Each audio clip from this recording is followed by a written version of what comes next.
Hello friends, हम लोग आज लॉजिक चैप्टर के बारे में स्टडी करेंगे। लॉजिक चैप्टर में सबसे पहले हमें डिसाइड करना होता है कि गिवन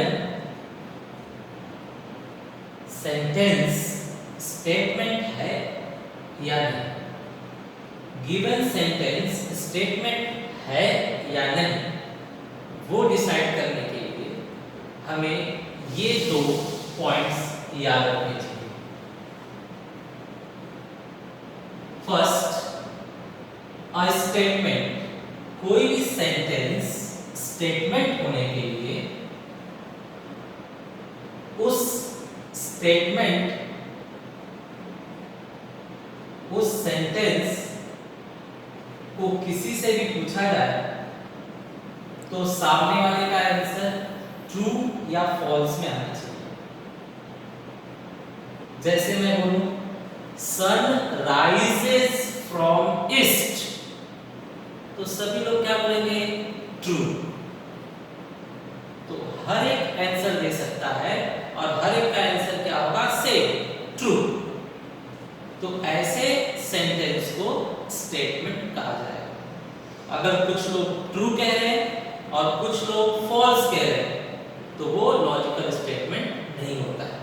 ओके, तो यहाँ पर दो पॉइंट्स स्टेटमेंट होने के लिए याद रखना है। आंसर कम्स इन ट्रू और फॉल्स। अगर लॉजिकल स्टेटमेंट है तो उसका आंसर ट्रू या फॉल्स में आता है। एवरीवन आंसर्स सेम, और सभी का आंसर सेम होता है। सब या तो ट्रू बोलेंगे, सब या तो फॉल्स बोलेंगे। आगे, कौन से स्टेटमेंट लॉजिकल नहीं होते, सॉरी, कौन से सेंटेंस लॉजिकल स्टेटमेंट नहीं होते वो देखते हैं। तो शॉर्ट में तुम्हें याद रखना है, answer can't come in true और फॉल्स। ऐसे सेंटेंस जिनका आंसर ट्रू या फॉल्स में नहीं दिया जा सकता उन्हें हम लॉजिकल स्टेटमेंट नहीं कहते। जैसे कुछ स्टेटमेंट ओपन होते हैं, कुछ स्टेटमेंट्स इंपरेटिव होते हैं, कुछ सेंटेंस इंट्रोगेटिव होते हैं, कुछ सेंटेंस एक्सक्लेमेशन वाले होते हैं।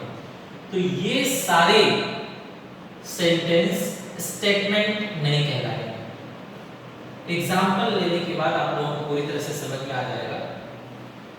ओपन स्टेटमेंट उसे कहा जाता है जिसके अंदर सब्जेक्ट पता ही ना हो, किसके बारे में कहा जा रहा है वो पता ही ना हो। ओके, जैसे कि this book is very much thick, तो कौन से बुक के बारे में कहा जा रहा है? ये सब्जेक्ट तो वहां पर है ही। My friend is very nice, अब कौन से फ्रेंड के बारे में कहा जा रहा है? उसका नाम तो यहाँ पर है ही। तो जहां पर सब्जेक्ट ना हो प्रेजेंट उसे ओपन स्टेटमेंट कहते हैं, और ओपन स्टेटमेंट्स लॉजिकल स्टेटमेंट नहीं होते। इंपरेटिव सभी को पता है, ऑर्डर या रिक्वेस्ट वाले सेंटेंस इंपरेटिव स्टेटमेंट कहलाते हैं, वो भी लॉजिकल स्टेटमेंट नहीं होते। इंट्रोगेटिव स्टेटमेंट क्वेश्चन मार्क वाले सेंटेंस होते हैं। अगर क्वेश्चन मार्क दिखाई दिया तो भी वो लॉजिकल स्टेटमेंट नहीं होगा।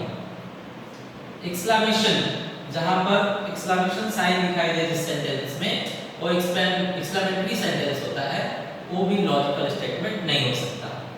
तो स्टूडेंट्स एक बार फिर से जरा ध्यान दें, मैंने बताया लॉजिकल स्टेटमेंट वही होंगे जिनका सभी लोग आंसर ट्रू या फॉल्स में दें और सबका आंसर क्या हो? सेम, तो ही वो लॉजिकल स्टेटमेंट होता है।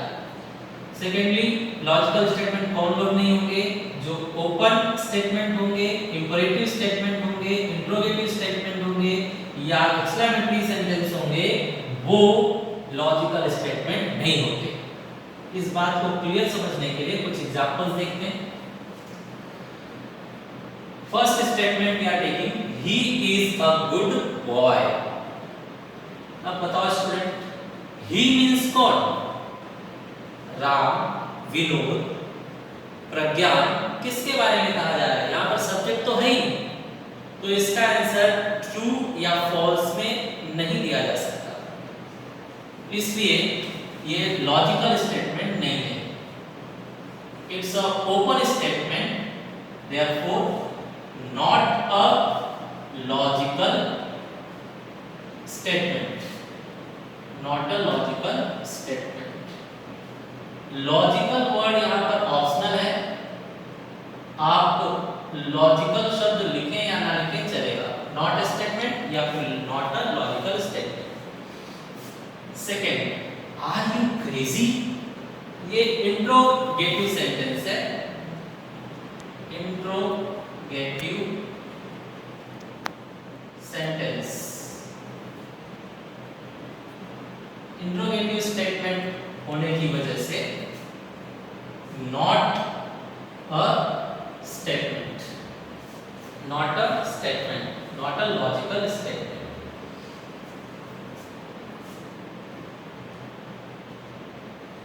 प्लीज कम हियर, ये इंपरेटिव सेंटेंस है,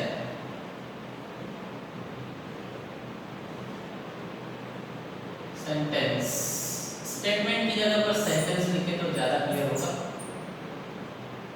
sentence, imperative sentence, therefore not a logical statement. May God bless you, exclamatory sign means exclamatory sentence।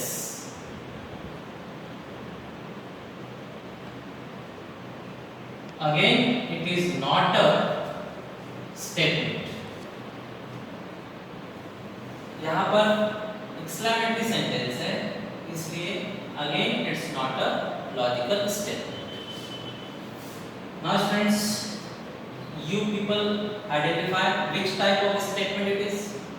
It's a exclamatory sentence. Since it is exclamatory sentence, therefore not a statement। Come this side. Example number 6. May I come in, sir? Here question mark is there. That means it's a interrogative sentence. Therefore, not a logical statement। Every square is a rectangle। अब देखो students, ये एक अच्छा example है। Every square is a rectangle। बोलो आप लोग every हो कि नहीं? कोई भी स्क्वायर हो, कितना भी छोटा कितना भी बड़ा, वो एक रेक्टेंगल ही होता है। That means each and every square is always rectangle। So they are saying what? True। They are giving sentence true। तो कोई भी इसे पढ़कर हर एक स्टूडेंट, हर एक इंसान क्या कहेगा कि ये ट्रू स्टेटमेंट है, और सब लोग आंसर इसका ट्रू फॉल्स में दे सकते हैं, और सबका आंसर एक ही होगा ट्रू। तो सभी लोग आंसर दे पा रहे हैं और सबका आंसर सेम है ट्रू, इसलिए ये लॉजिकल स्टेटमेंट है। ओके, तो यहाँ पर लिखेंगे since everyone agree that is true, therefore it is a logical statement। It is a logical statement। Student समझ में आ रहा है? मैंने कहा जिस सेंटेंस का आंसर सभी लोग ट्रू या फॉल्स में दे सके और सबका आंसर सेम हो, तो ही वो लॉजिकल स्टेटमेंट होता है। तो सभी लोगों ने क्या आंसर दिया? True. Every square is a rectangle, it's true. और सबने सेम आंसर दिया, इसलिए ये लॉजिकल स्टेटमेंट है। Next example, it is blue in colour. Students देखिए, it is blue in colour, तो इट मींस व्हाट, किसके बारे में बात कर रहे हैं? स्काई के बारे में या बेंच के बारे में या ट्यूबलाइट के बारे में? यहाँ पर सब्जेक्ट है ही, तो जहां सब्जेक्ट ना हो उसे ओपन स्टेटमेंट कहते हैं। ओपन स्टेटमेंट या सेंटेंस, ओपन सेंटेंस है, therefore not a logical statement, not a logical statement।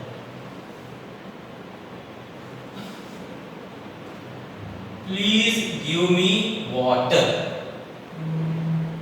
Please give me water कौन सा स्टेटमेंट है बच्चों? ये रिक्वेस्ट है, इंपरेटिव। तो प्लीज गिव मी वाटर का कोई आंसर ट्रू या फॉल्स में देगा क्या? या तो यस या तो नो में बोलेगा।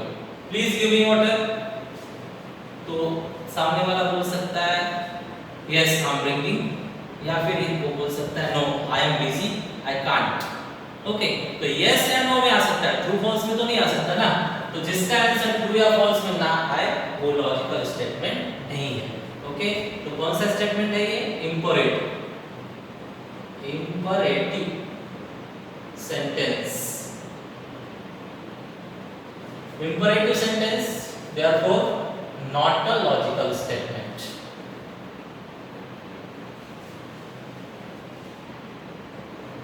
Circle has infinite radii.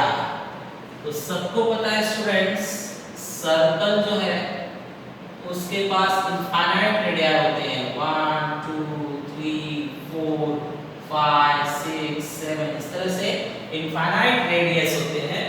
तो ये स्टेटमेंट ट्रू है, सर्कल हैज इनफाइनाइट रेडिया। अब देखो सभी इसका आंसर क्या देंगे? ट्रू, और सबका आंसर क्या होगा? सेम होगा। तो ये एक लॉजिकल स्टेटमेंट है। तो कैसे लिखते हैं हम लोग? Since everyone agree, therefore true। और ट्रू आंसर मिल रहा है, मतलब सबका सेम आंसर ट्रू है, therefore it is a logical statement। Clear understanding के लिए एक एग्जांपल और लेते हैं।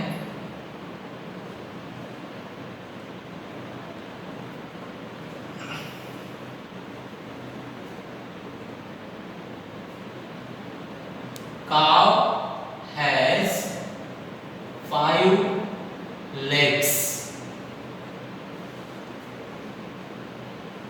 Now students, cow has 5 legs। Tell me, true or false? It's false। Everyone is answering same and the answer is false। So again everyone answers same and they are answering false। Everyone is answering and their answer is same, therefore again it is an logical statement। So how you will write? Similar way we will write, since everyone disagree,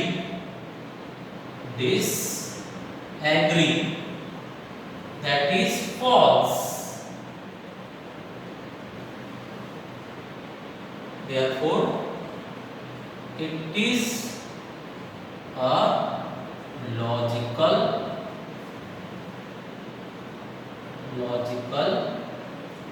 statement। तो student answer true हो या false हो, लेकिन सबने true बोला या सबने false बोला तो क्या हो जाता है? Logical statement. करेक्ट है?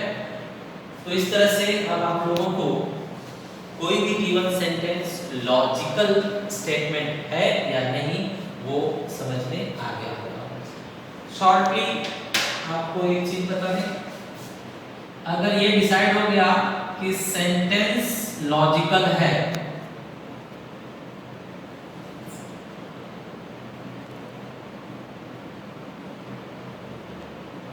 अगर डिसाइड हो गया कि सेंटेंस लॉजिकल स्टेटमेंट है तो उसका आंसर या तो ट्रू होता है या तो फॉल्स होता है। ट्रू को शॉर्ट में हम लोग कैपिटल टी से रिप्रेजेंट करते हैं और फॉल्स को हम लोग कैपिटल एफ से रिप्रेजेंट करते हैं। और इस तरह से शॉर्ट में लिखना ही कहलाता है truth value. Truth value. Students नाम से कंफ्यूज नहीं होंगे, ट्रुथ वैल्यू टी भी हो सकता है और ट्रुथ वैल्यू फॉल्स भी हो सकता है। अगर क्वेश्चन में तुम्हें पूछा गया कि गिवन स्टेटमेंट का ट्रुथ वैल्यू बताइए तो आप लोगों को या तो ट्रू बताना है या तो फॉल्स बताना है। जैसे example number 10, circle has infinite radius, तो इसका ट्रुथ वैल्यू क्या है? ट्रू। और काउ हैज 5 legs, इसका ट्रुथ वैल्यू क्या है? फॉल्स। ओके, इस तरह से स्टूडेंट्स हम लोगों ने 11 सेंटेंसेस दिए हैं एग्जांपल में। उम्मीद करता हूं कि आप लोगों को समझ में आया रहेगा। क्लियर अंडरस्टैंडिंग के लिए मैं कुछ यहाँ पर होमवर्क लिस्ट देता हूँ, आंसर्स के साथ आप उसे ट्राई करेंगे तो आप ये टॉपिक पूरी तरह से समझ जाएंगे। Thank you.